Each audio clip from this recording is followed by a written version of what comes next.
Toutes les cellules dans le corps ont une propre identité parce qu'ils sont différenciés. Donc, une cellule cancéreuse, elle perd son identité dans le sens qu'elle devient non contrôlée et incontrôlable. Et elle prolifère plus et c'est pour ça qu'elle forme une tumeur et donne une maladie derrière. Et donc, effectivement, il y a aussi une perte de son interaction avec son environnement autour de lui. Donc, cette perte de contrôle, donc il devient un peu égoïste, si vous voulez.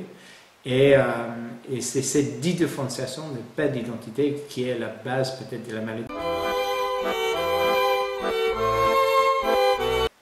Pour moi, il y a une chose qui caractérise le vivant, c'est qu'elle est dynamique et l'idée d'une transmission. Donc quelque chose qui ne transmet pas serait vivant, mais pour une seule génération. Et donc je crois que l'idée de transmission est importante. Une des choses qu'on transmet, c'est le génome. Donc l'ADN est transmis d'une génération à l'autre, d'une cellule à l'autre. Mais ce qui est vraiment important pour la vie, c'est que quand on copie l'ADN ou quand on fait la reproduction, il y a des erreurs, ce qu'on appelle les mutations. Et ces mutations sont essentielles pour la vie. Donc sans erreur, on ne peut pas avoir la variation, et sans variation, il n'y a pas de vivant.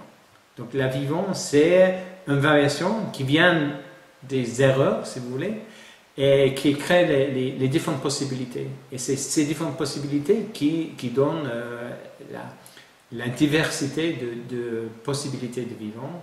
Et donc le vivant, c'est une exploration des possibilités basée sur une création de variations. Donc l'ADN est important, mais l'ADN est très statique. Il est écrit et figé. Mais ce qui est important, c'est que l'ADN est utilisé différemment par différentes cellules à différents moments dans différents environnements. Okay? Donc toutes les cellules de notre corps ont le même ADN, mais des caractéristiques, des expressions très différentes. Et donc cette différence d'expression vient d'une organisation de l'ADN et une capacité de l'ADN de répondre à l'environnement. Eh bien, pour dévitaliser une entreprise, il suffit de continuer ce que l'on fait aujourd'hui. La définition la plus simple que je connaisse du management, c'est de dire le management, ça consiste à obtenir des gens qu'ils fassent ce que l'on souhaiterait qu'ils fassent. Eh bien, si on compte l'obtenir simplement par la réglementation, simplement par le contrôle, que ce soit des systèmes de reporting, des indicateurs, etc., etc., alors petit à petit, on en sortira toute vie de l'entreprise et on aura une entreprise mécaniste, on peut dire ça comme ça, dans laquelle la seule volonté des individus, ce sera de réduire leur implication au travail, ce sera d'en faire le moins possible, et je vous assure qu'il y a des entreprises aujourd'hui qui sont largement dévitalisées. Ce serait de réintroduire quelque chose de très difficile qu'est la confiance. Je crois que la confiance est une alternative au management coercitif.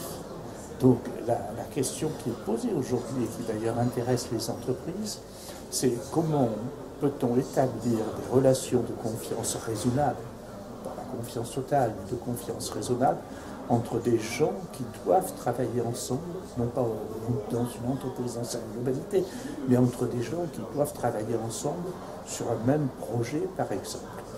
Alors, on sait un certain nombre de choses aujourd'hui sur la confiance, notamment le fait qu'elle est intimement liée à la prévisibilité des comportements, c'est-à-dire qu'on peut faire confiance à des gens uniquement si leur comportement est un minimum prévisible.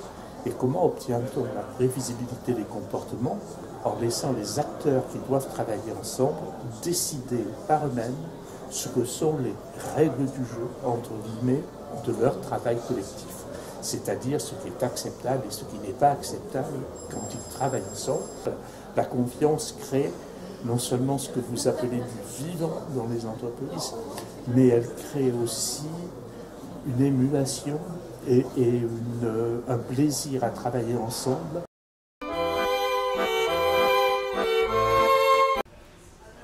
Je crois que c'est tout ce qui échappe à l'institutionnel. C'est tout ce que nous ne poussons pas nous. Donc, je vais prendre un exemple. Chez nous, les alternants ont créé une communauté qui nous a complètement échappé et ils font des after-work tous les jeudis soirs. Ça, je trouve que c'est très vivant, mais nous, on n'y peut rien. On peut juste les laisser faire et laisser émerger ce qui est déjà là.